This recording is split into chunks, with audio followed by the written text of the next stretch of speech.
Greetings, folks. Welcome to the Art and Science of Awareness. Now, this is the series in which we interview thought leaders working in the field of mindfulness.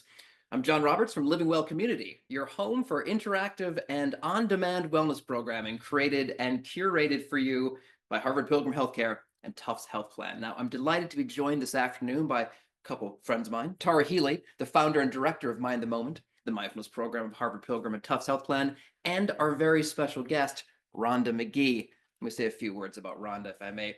Rhonda is a professor emeritus at the University of San Francisco and founding director of their Center for Contemplative Law and Ethics. She is also the founder of the Mount Iris Meditation Community, dedicated to soul-hearted mindfulness for healing ourselves and transforming the world. Now, Rhonda's guidance and mentorship focuses on integrating mindfulness into higher education, law, social change work. Her writings draw on the law and legal history to weave storytelling, poetry, analysis, and practice into inspiration for changing how we think, act, and live better together. Her many published works include the book The Inner Work of Racial Justice, Healing Ourselves and Transforming Our Communities Through Mindfulness. Tara and Rhonda, welcome to you both. Yeah, thank you, John. And Rhonda, so wonderful to see you again. Thank you for your willingness to be here with us and to have this conversation. So I've prepared a few questions and it can really be, I see this as more of like a free flow exchange. But before we get to any questions, I'm going to turn it over to you to lead us in a practice, just a way to arrive to ground us in what the conversation is going to take place. Yeah. Ah, wonderful. Thank you, my dear Tara. It's wonderful to be with you as always. And John, too, thank you for that gracious introduction. So, what I'd like to do is simply invite everyone right where we are, just take a moment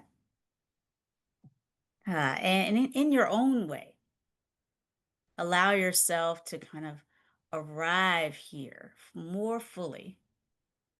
So maybe just putting down to the degree appropriate the thoughts and cares and devices and allowing yourself to come back home to the present moment.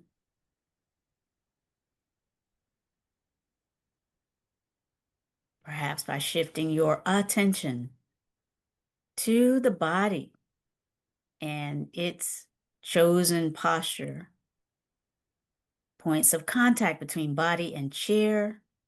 You might notice one or two impression points or feet on the floor.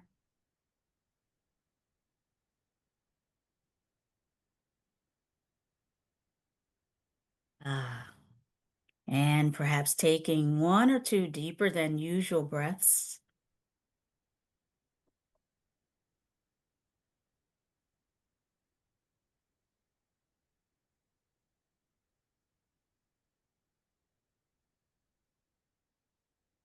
Just as a way of allowing, if you're willing, to have the experience of breathing come to the fore in your awareness.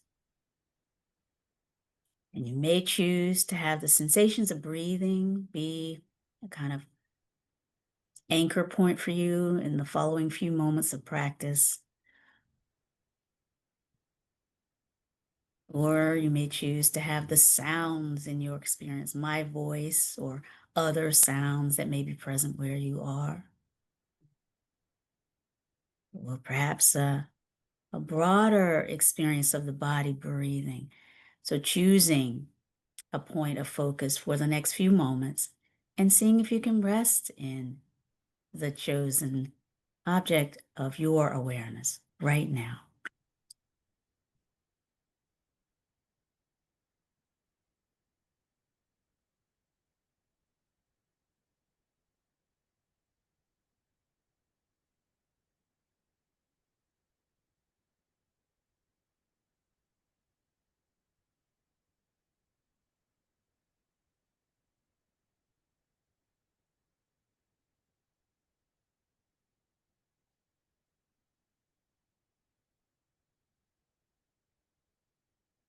As we begin to bring these just few moments of pausing to a close, perhaps noticing some way in which this pause, these few moments of shifted awareness, have helped remind you of your always inherent uh, connection to breath, and through breathing, you're always already connection to the natural world, flow of breath, breathing in oxygen and air, the wind element, and just breathing out carbon dioxide, the breath, contributing to the wind element.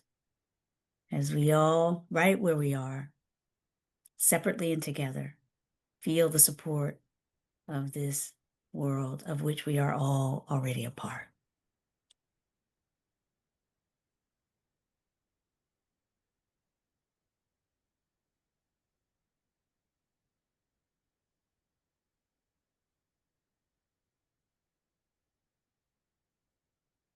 When and as you're ready, bringing the practice to a close. If your eyes have been closed, inviting intentionality with opening them and shifting with me from these moments of inwardly focused practice to this interpersonal practice, inter-device practice that we are engaging in right now. Thank you. Thank you. Yeah, really wonderful. Yeah, it was so helpful, Rhonda. Just in anticipating talking to you, I don't think I quite realized how leaning forward my energy was, not really where I was. So, but just leaning into what was going to happen next with us. So for me personally, this was so helpful. So thank you for that. Thank you. Yeah, and as a way to start, the question that I ask everyone in these sessions is, what's your origin story? What brought you to practice? Tell us, briefly, but tell us how you came to this work Mm. personally, professionally, wherever you want to go with that is great. But Oh, contextually, I think it's helpful. yeah. Yeah. Oh, thank you so much. Yeah. Well, I came into meditation um, as part of my sort of journey uh, toward my career. I really started more formally practicing after I had gotten my higher education at University of Virginia. I was there at a time. Now I have to say I'm a member of the board of advisors of their Contemplative Sciences Center. But when I came through, there was no Contemplative Sciences Center. There were no people teaching mindfulness. So I graduated from their law school program, having done other degrees before, and just found myself very sort of keyed up and needing some kind of support for taking advantage of a moment I had in my life of pausing between taking the bar and starting my first law job. And I realized I couldn't relax. So I just reached out to find something that could help. And as happened, my partner, now husband, at the time, he had a book. His family had immigrated to this country from India. And so he was born here, but he had a book on his shelf that spoke to a kind of actually uh, Eastern heritage practice for centering the mind. And it was a kind of form of meditation. And that was actually my first taste. I read about it, I put the book down, as so many of us do these days, and I just tried to self-guide myself into meditation. And having a few moments where I could explore a way of shifting my relationship to thoughts, emotions, and feel a sense of a kind of a calm within that really opened up the sort of investigations, practice, um, ways of connecting with others who were engaging in mindfulness that led me to bringing it into my work from there. Yeah, wow, I love that. And I love sort of the accident of seeing a book on a shelf and then, and that was in your feeling of really needing something, and Hmm. that what seems like the nugget in there is that was you started to shift your relationship to things happening in your life rather Yeah, than resisting, but it was relational. Yeah. absolutely. Absolutely. And just feeling the support that can come from a decision to sort Yeah. of explore a different way of just being. Yes. Yeah, because we're certainly not taught that, at a young age, right? Like, Exactly. And I hadn't been taught that in all of my wonderful, again, like, right. I did undergraduate, I did a graduate degree in sociology. I went to law school. Along the way, I also had been trained as a military officer, an officer in the army. Um, So I had gotten all kinds of trainings for being in the world. None of them felt like they were helping me really get clear on what I might do to help center myself in times of challenge, stress, or mm, distress. And I'll say also, I grew up in a home that where my grandmother had been called to a kind of Christian contemplation practice. So mhm, there was a way that when I meditated, it actually reminded me of the kind of Christian based practice that my mhm. grandmother had Nice. used to sort of center herself and ground herself every day. So there Yeah, was that a other sort of connection. touchstone for me. Yeah. Yeah, yeah, that's yeah, really wonderful. And just one other thing that strikes me is all of what you're mentioning, undergrad, law school, army. I mean, that's challenging and yet really big stuff, and yet not, none of it included any way to kind of come back to yourself. And so here you Exactly. are, and now this is, your life's work. And I loved your book. I'm just going to hold it up, The Inner Work of Racial Justice. Thank you. I Uh, happen to have my copy. And this oh, particular copy is the one that I use. It's the pre-publication copy that I use to record the Audible book that's oh, I out there. love This that. particular one I held and read for the Audible. So this is a special one. Yes. And I can see, and mine's all dog-eared. I can see, yeah, it's such a beautiful book. And, in it, I first of all, I just want to call out the title, The Inner Work of Racial Justice, because, as I read that book, and I read it when it first came out, Rhonda, and I picked it up more recently again, going through it, and that where you talk about the work of racial justice begins with ourself, and a way in is through embodied mindfulness. And you talk about embodied mindfulness, and I thought it would be great to just have you define that for us. What do you mean by Mhm. embodied mindfulness? What does that look like? How is it helpful? Yes. In a way, when I use that phrase, I kind of think of it as just another way of talking about what I consider mindfulness to be. But I think when in the way we receive words, the way it's often presented, the mindfulness, the mind part of mindfulness can often sort of occupy sort of center stage for us so much that we're mostly thinking about mindfulness maybe as something that we're doing kind of up here. Yeah. However, of course, all of us who, to whatever degree, have had, real experience with mindfulness, know it to be a process for becoming centered in a whole body awareness. Mm, And so, I think it's just a way of kind of pushing us as early as possible to really disrupt whatever misapprehension or misunderstanding we may have about the practice as being mostly about clearing and centering the mind and not really about a whole bodied experience mm, that then when we think about that sort of embodiment, the other piece that I am also thinking about that may not be always brought into even a full introduction to mindfulness is the yeah. way in which it helps us feel our embeddedness in a world. And I was Mm, alluding to that a little bit in our meditation practice, because yeah. again, it's helping, I think, us to sort of examine what do we take as our bodies and the way that the sense we have of ourselves as hard bounded and separate from the world is a sort of a part of the illusion that can keep us stuck in patterns of distress and suffering and separation. So it really is about kind of coming back home to a whole bodied experience of being alive. And as we Mm, do so, opening the door to, again, the way the body is always kind of an co creation of yeah. conditions present Yes. wherever we happen to be. And therefore, there's an opportunity for us to see how we are contributing to the environment around us, but also how environments are impacting us. Yeah. Yeah. Very interesting too, because I think um, I don't know that I've thought about it the way you just said it, Rhonda, but mindfulness meaning like kind of from the neck up and thinking of mind, and yet it's a whole somatic experience, right? It's Yeah. yes, and that's such a foundational part of this practice, right? Is It is a whole yes, somatic experience. yes, And, I think I can't say what it's like for others who are in this conversation right now, but I will say, as one who has been fortunate to go to a wonderful university and be trained in certain ways, that particular training highly kind of focuses us on a kind of way of developing our capacities of, the mind, the brain, mm, our cognitive abilities.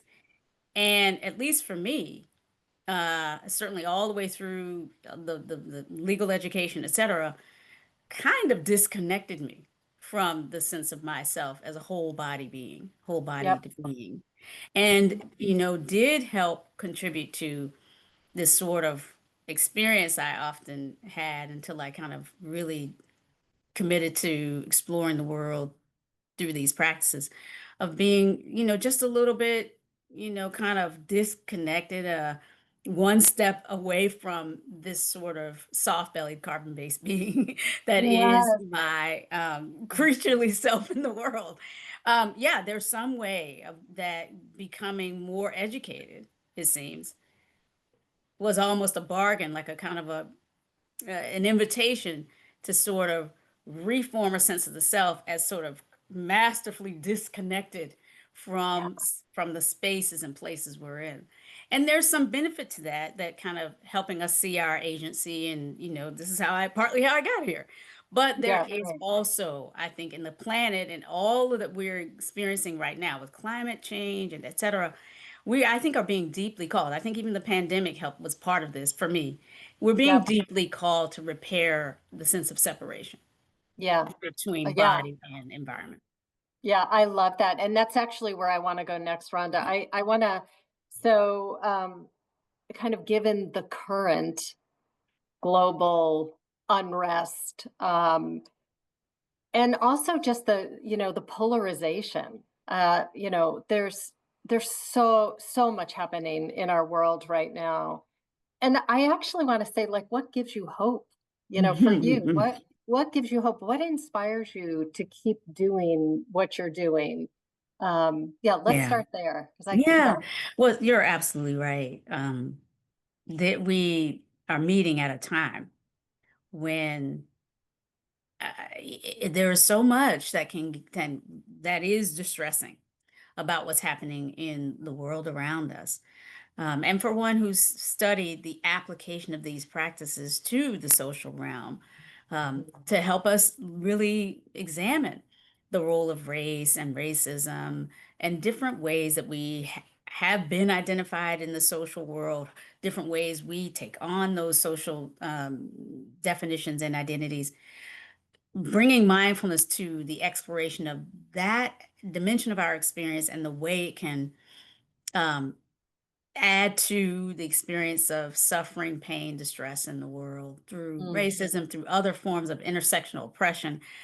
To me, a lot of my work has been about helping us understand that and open our hearts to the possibility of, you know, working with some of those wounds and again, gradually reducing our reliance on ways of separating and ranking people to move through the world. Well, so I was very inspired to do that as a kind of a component of the justice work that I was called to do, right? Which is about kind of bringing love into the world, right? What does it mean to help minimize the pain that we all feel? And to now see such a kind of rejection, like a kind of national wave, away from or move away from the sense that we can do this together. which I thought Yeah. we were moving in that direction toward, right? During the 2020 phase, the reckoning phase, when people were turning toward looking at our history and trying to understand. Now it's, there's a kind of a national dominant narrative that suggests that we're kind of too fragile. Like we can't handle it. Like it's too Hmm. much pain. It's too much, people are being, victimized, etc. And to me, this is a cause for a lot of sadness. But what brings me hope is, I think just realizing that you can't really unring these bells. I think Hmm. we already do know we're embedded in a world where we have inherited parent patterns and Yes. practices of ranking and separating, and we're seeing some kind of revivification of the energy of that, whether it's about gender, ways of thinking about gender, or sex orientation and biases being, or practices around us that suggest again that we want more or less of certain types of folks around us, more or less of certain types of folks to be a part of our national community, whether immigrants or otherwise. In other words, we know that this is still causing a lot of unnecessary surplus suffering in the world. Yeah. But I think so. So for me, what gives me hope is, these practices actually create different ways for meeting each other and Yeah. for connecting across lines of real and perceived difference. We may be finding different language for what it's like to help find the pathway to connect, or in the way of apparent difference, but we are finding the pathway to Yeah. connect. And I'm loving the fact that I'm still meeting folks like you and others who continue the journey of how do we heal the separations and Yeah. connect, and then do some work to minimize the harm that we see, the new levels of harm that we see happening now. Yeah. Yeah. There's sort of, yeah. So the second part of my question again is kind of related to that, because you do talk about building community and Yeah. how valuable that is. And how do we do that across cultures, across differing values? What are you seeing in the work you're doing? And even if there's any like specific tool or tip that you could give Yeah. folks now that, Yes. yeah. So I will say that, thank you for asking about this. This is an area that actually, again, gives me hope. I alluded to connecting with people. And the community building work that I've really embraced in the last year or so is a manifestation of the hope that I have in the Mm. place where I'm applying these practices. And it's sort of a tip that I offer is to kind of remember that mindfulness is about reframing our sense of, what it means to be in relationship to all things. Mhm. And that includes so much about giving us, sort of the resources to sort of withstand the challenges. And Mhm. so mindful communication practices are really important. When we come together across lines of real and perceived difference in these times or in any time, it's predictable that we often, the words we use, the experiences that we have, may make it hard for us Mhm. to, if we're only listening with our brains and ears, really stay in a conversation across difference. So Yeah. opening up the kind of organs of mindful communication and adding to it a kind of commitment to stay with folks on a journey, to as Mm. best we can, as best we can. Yes. There's sometimes we have to pull back, but to the degree we can, we're opening up that capacity to stay with folks, to know that it's going to need more than one conversation or more than one session. But we are building the ability to begin a conversation with someone whose experience is different from our own, Yeah. and come back to that, be willing to come back to that as long as it, stays within a realm of a window of tolerance, but to come Yeah. back to that for the rest of our lives, perhaps. It's Right. building that long term vision Yeah. for what it Yeah. means to be together that I think is what we can do. And so it's, Mm. letting the mindfulness practices support us in moments where we're feeling maybe this isn't working, stepping back and seeing a bigger picture somewhat like the earth moves in a geological and different time scale than is Yeah. obvious for us. Yeah. Sometimes we have to realize that change is happening on a much larger time scale. So we do what we Mm. do our part, we do our what we can in Yes. the time that we have, and we open up a sense of pausing and trusting Yeah. that even in ways that are not obvious, we are already manifesting the change we want in the world. Yeah. So Rhonda, you're actually bringing people together in community that Yes. have differences in values, Yeah. political Yes. orientation, all of it. Yes. And using mindfulness, teaching mindfulness as a foundational way to help people see their own mental habit patterns, to see Mm. when they're triggered, Yeah. yeah, okay, yeah, Yes. And then expand the frame. yeah. Like it's And stay with it, beyond like and stay with it. stay with the And stay with discomfort, it. Yeah. which is the beauty of this practice, right? Is the idea of, can we stay with ourselves when we are triggered, when we're in a conversation with somebody who sees things very different? Is there a way Yeah. that we can soften, open? Yeah. Yeah, Yes. beautiful. And develop a way of um imagining the possibility and then living our way into the possibility of of kind of learning from and working with each other, Yeah. even through those hard times. Well, I'm going to bring John back in because I noticed the time goes so quickly, but let's John, see if any questions have come in. Any, yeah, Well, there's one great comment I want to make sure to read yeah, from Michelle. Thank you for reminding us that the pendulum will swing back and that these important bells won't be unrung despite a current backlash. Your focus on connection across perceived separation is inspiring and gives me hope. Really great to hear the current iteration of your work. Thank you. Thank you, Michelle, for that comment. yeah. Rhonda, if I may, a dominant part of your career has been built around law education. We are in a time when the law is frequently seen as a partisan weapon, more so than as a tool for administering justice in any sort of equitable way. Do you have advice or words of encouragement for young people pursuing a career in the law, or words of discouragement, as the case? Well, yeah, you're absolutely right. And I'm really appreciating the comment that recognizes pendulating shifts. Um, if you step back, you see that the law has sometimes been, more or less on the side of those who are vulnerable, marginalized, or exploited in a given time and space. I think when I help over the years, whenever I've helped students to see that, step back and understand the law can be used in many different ways. And our role is to figure out what role we want to play in the midst of that.